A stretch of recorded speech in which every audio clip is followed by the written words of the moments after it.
Guys, welcome back to another one of our videos. Today we'll be showing you how to kickflip.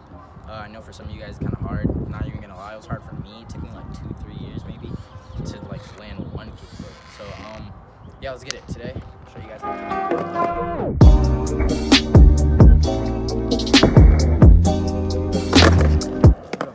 Alright guys, the last clip you just saw was my kickflip. I know, thank you very much. So these are the foot placements I'm about to show you right now so that you can do your own kickflip.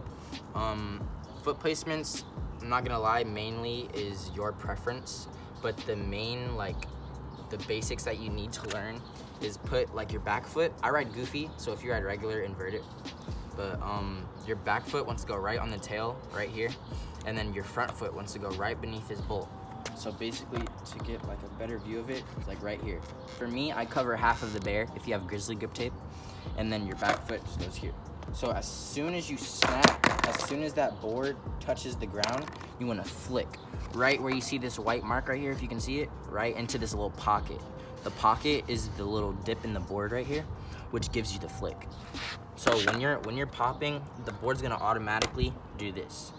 But the flicking is what makes it twist like this. That's how you get the kickflip.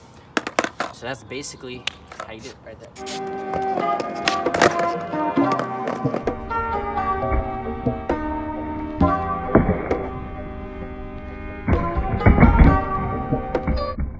Alright, thanks guys for showing a lot of support in our last video. Really appreciate it.